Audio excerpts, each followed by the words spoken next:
At the same time, there's some really interesting stuff going on right now in China. A friend of the show, Peter Zeihan, had an interesting update about his prediction of a coming collapse. Here's what he had to say. The problem with this pattern and this type of growth is if you do it enough, you start to distort the economy and you absorb more and more capital and more labor and more resources. And eventually you get to the point where there's diminishing returns because you only need so many roads, you only need so many factories. So first, building bridges to nowhere. The Chinese absolutely reached that level probably back in the early 2010s. And most of the construction we've seen across China is of questionable economic use, and the debt has been building up. Corporate debt has basically doubled since 2010. They tried to follow the Korean model as well, but what they discovered is that their workforce was already fairly unproductive. And while overall productivity for the Chinese labor forces have gone up by 50 to 100% in the last 10 to 15 years, the debt load has gone up by a factor of 5. So from a cost-benefit point of view, Chinese labor has actually decreased in terms of its overall productivity. Capital flight is strictly regulated, in many cases forbidden, and every time that the people find a new way to get money out, the Chinese government changes the law, and so it all gets bottled up at home.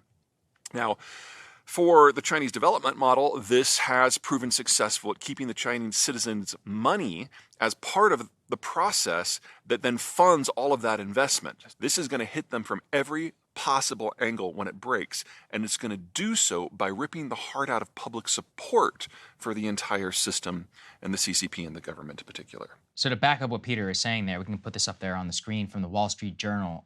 Really interesting analysis about a forthcoming property bubble. So what they write there is basically, does China's property bust make a financial crisis inevitable? And the chart that you can see is the total amount of real estate in the Chinese market, the individual residential mortgages, and then overall development loans. Really what they say is that a forthcoming property bust there is almost certain at this point because you have seen massive amounts of vacancy, the inability in order to deliver property on time, and then the tie-ins of massive shadow banks like trust firms, which are increasingly trying to shed property exposure. Quote, total loans to property developers and home buyers peaked at nearly 30% in 2019. They've fallen to 23% by mid-2023. But the biggest chunk, individual home mortgages, while they may be relatively safe for now, the down payments and all of that are moving towards a direction of a huge amount of indirect exposure for the entire Chinese economy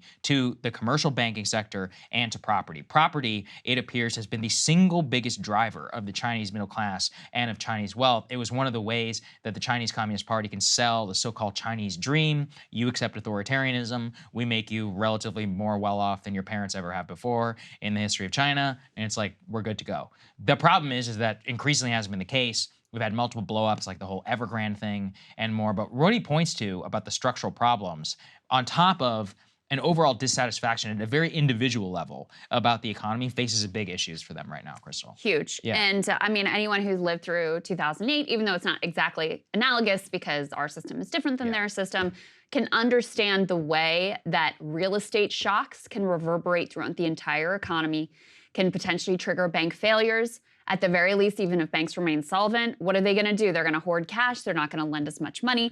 That causes problems downstream for businesses. So, and if you have, huge loss of value in terms of these homes that Chinese citizens have been using to build their own wealth, that's obviously an issue for the homeownership class. So it's a huge question mark.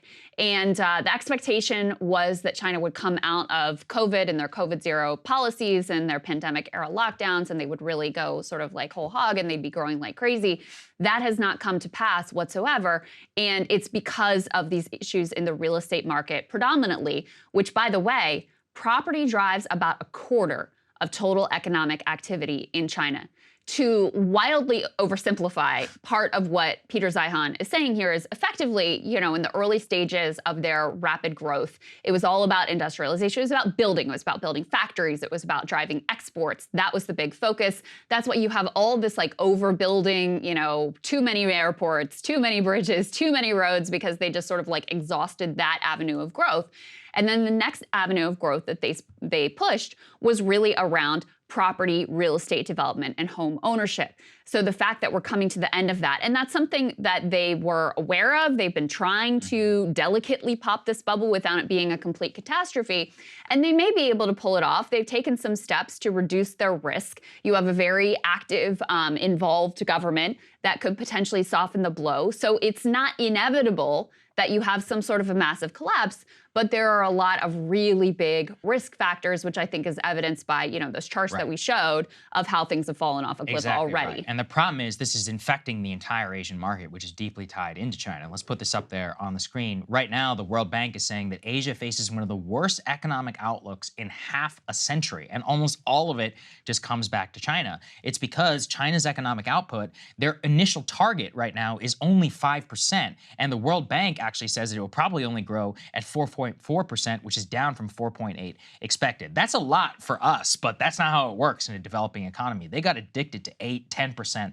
economic growth. They even downgraded the 2024 forecast for GDP growth all across the East Asia Pacific, largely because of intra-trade with China. And what they say is that Chinese retail sales right now have plunged to below pre-pandemic levels. House prices are not working, increased amount of household debt, lagging private sector investment. A lot of this also comes to the actual stranglehold that the CCP has on the economy. And there's no real private investment in China. Everything is controlled and manipulated by the government. One thing is, too, is I've been reading a lot about Xi Jinping has effectively decided that he will not choose the easy way out. The easy way out would put the hand off, let the market go wild, allow, less control from the government, but allow the economy to be rescued. He so values the ability to control the, total tight grip of the CCP and authoritarianism on the Chinese way of life that he is not willing to go down that road. He believes in the long run it's just you should just suck it up,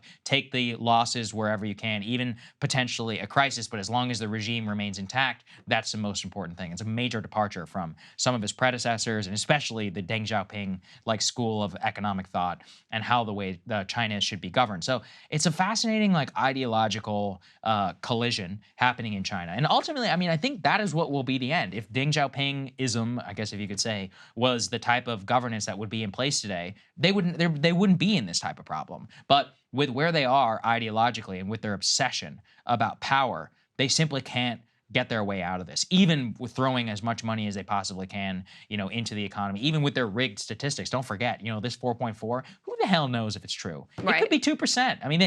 I remember reading in the past about a manipulation of economic data that goes all the way down to the factory level on up. These are all legacies of Mao Zedong communism. But the point is that, Peter's got a very aggressive timeline, but I always think it's just fun to play his clip because, look, he called the Ukraine invasion, right? Basically to the year 2022. And structurally, it was a counterintuitive take a couple of years ago. And at this point, it's just not counterintuitive anymore. So I have no choice but to at least take it seriously and be like, look, maybe not 10 years. I don't know if his prediction is correct, but who knows? It's certainly possible. As you said, in 2008, that's a huge portion of why we are in our politics today. To me, it's just Iraq and 2008. That's it. Those are the two chief things for why we are today. It's very possible China could find itself in a similar situation. And as I always warn, just because you're on the way down doesn't mean that you won't be more aggressive. In many ways, you become more aggressive whenever you get desperate. So things could actually become more dangerous in terms of the global geopolitical situation. I think it's also worth saying because China has in many ways bucked the idea of the neoliberal model of growth. There have been a lot of naysayers about China. There's been a lot of doom forecasting or doom wishing on the Chinese economy that hasn't come to pass before. And so as we, consider these numbers and look at what's going on, I think it's important to bear in mind that there have been a lot of people who have been really wrong about China in the past. Yep. And I also think it's important that, while we abhor the authoritarianism that has been involved, the growth model, it is responsible for lifting more people out of poverty than anything else in modern. The fact that you've had global poverty go down is basically all because of what has happened in China and somewhat of what's going on in India as well, which is also a bit of a different model. So I think those things are important to bear in mind. The other thing, you were pointing to the ideology, Saagar, one of the things Western economists or neoliberal economists would say was like, okay, now you're at this stage of growth and development. What you should do is start selling a bunch of crap to your own people and like move into this like service sector and consumer dominated economy like what we have here in the good old US of A. And that would be one solution to this problem. It happens to be a solution they do not want to pursue. And so that makes it, on the one hand, I understand that because it does, I think, get to some of the like, the rot of what's going on here morally, ethically, ideologically in America. But on the other hand, it also constrains your choices of how you get out of this particular pickle that they are in. And the last thing that I'll throw in here to the mix as another stumbling block and challenge for them is they grew, especially in the early 2000s, so rapidly because of PNTR, because of the opening up, because of being able to feed our domestic markets. And now you have a very rapidly changing global policy landscape, in particular with regards to the United States through CHIPS Act and through the Inflation Reduction Act. And that has already hit exports coming out of China, but coming out of the entire region.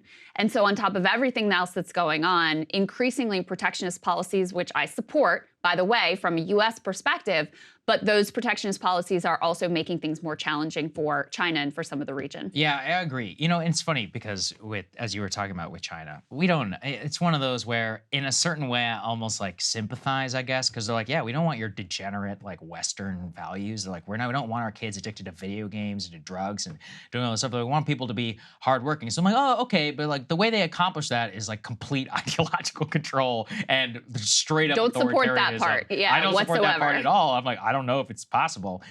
Yeah, I mean, I in some ways I'm sympathetic. They're like, we don't want to become a consumer-based economy, but at the same time, it's like you built your entire system to basically serve the consumer whims of the West. That's not a particularly sustainable model either. And I would also say, I think PNTR is more single-handedly responsible than any Chinese domestic policy that they pursued intentionally.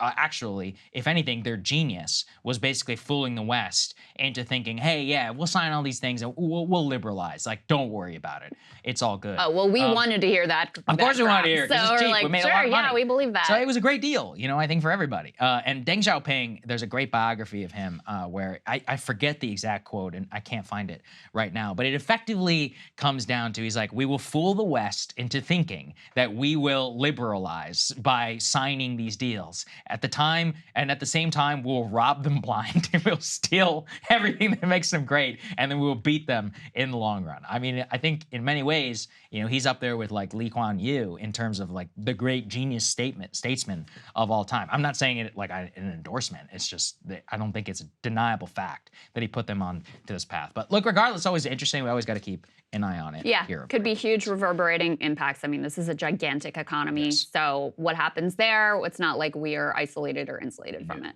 Hey guys, if you like that video, go to breakingpoints.com, become a premium subscriber, and help us build the best independent media organization on the planet. That's right. We're subscriber funded. We're building something new. We want to replace these failing mainstream media organizations. So again, to subscribe, it's breakingpoints.com.